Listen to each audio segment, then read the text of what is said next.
जय श्री राम। आज हम बात करेंगे एक ऐसे ग्रह के बारे में जिसको समझना ज्योतिष शास्त्र में बहुत ज़्यादा जटिल विषय है, लेकिन मैं आपको सरल भाषा में बताऊंगा कि आप केतु ग्रह को कैसे समझ सकते हैं बिना कुंडली के भी। वास्तु शास्त्र अनुसार पेड़ पौधे जानवर और अपने आसपास की आदतों के द्वारा आप इस रहस्यमय ग्रह को बड़ी आसानी से समझ सकते हैं। सबसे पहले इस ग्रह की दिशा के बारे में बात करें तो इसकी दिशा वायव्य दिशा होती है। इसके उच्च और नीच राशि के बारे में मतांतर है, लेकिन अनेक ग्रंथों में कहा गया है कि यह वृश्चिक राशि में उच्च का और वृषभ राशि में नीच का होता है।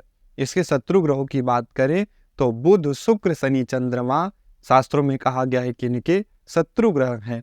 साथ ही साथ संबंध हमारे जीवन में जो माता की तरफ के संबंध होते हैं, नाना होते हैं, कुंडली में यह उनको बताता है। तो केतु ग्रह हमारे संबंधों में नाना को विशेष करके बताता है। हाथों की रेखा में बात करें तो हमारे हाथों के पूर्व मैंने बताया था कि राहु कहाँ होता है, तो ठीक उसके जो ये नीचे का जो त्रिकोण भाग होता है वो केतु का भाग होता है। राहु का मैंने पिछले वीडियो में बताया था, और केतु उसके नीचे का भाग जो ये त्रिकोण भाग होता है वह केतु देखा जाता है हस्तरेखा शास्त्र में। गुणों की बात करें तो व्यक्ति नैतिकता जीवन में कितनी पाएगा, वह किस प्रकार से अपने आत्मा को वह तृप्त करना चाहेगा, मोक्ष पाना चाहेगा, साथ ही साथ दार्शनिक होना, धार्मिक होना और अलग होना, ये भी हमको केतु ही बताता है।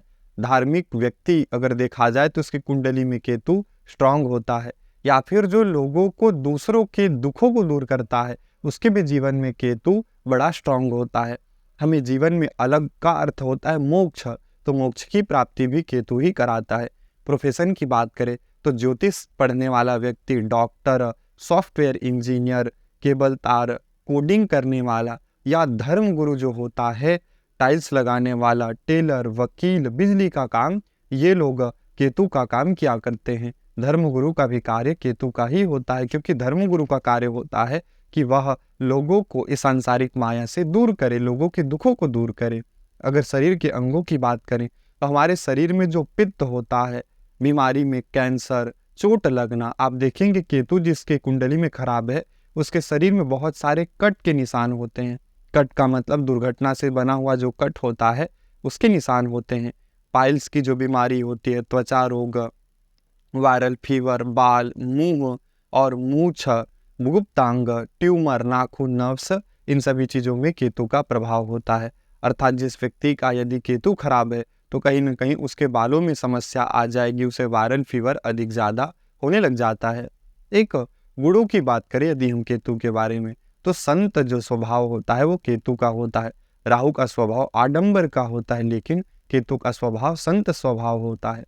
केतु जिस भी ग्रह के साथ में बैठता है उस ग्रह के प्रभावों में वह सौम्यता ले आता है। अर्थात केतु जो है वो बहुत ज़्यादा नैतिक ग्रह है। केतु बहुत ज़्यादा जीवन में अगर प्रभावशील है तो हमें अनैतिक कार्य नहीं करना चाहिए, अन्यथा केतु खराब हो जाएगा।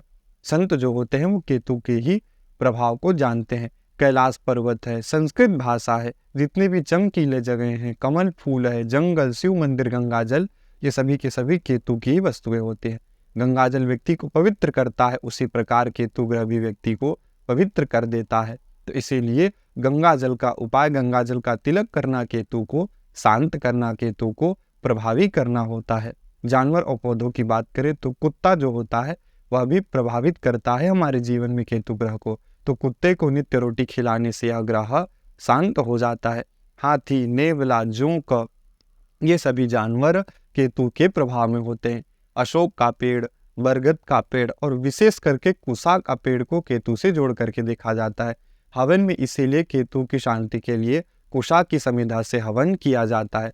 तो कुशा के पेड़ को लगाना या फिर कुशा का किसी ब्राह्मण को दान करने से केतु ग्रह ठीक हो जाता है। आगे वास्तु की बात करें तो घर की जो सीढ़ियाँ होती हैं वो केतु होता है। हमारे घर की जो चिमनी या मोमबत्ती होती है वो भी केतु होता है। बच्चों का झूला, रस्सी, सिलाई मशीन, वायर, शतरंज, धागा, बत्ती, ये सभी की सभी चीज़ें केतु का ही होता है। तो इसीलिए केतु की दशांतर दिशा में अपने घर में शतरंज रखने से यह ग्रह शांत हो जाता है।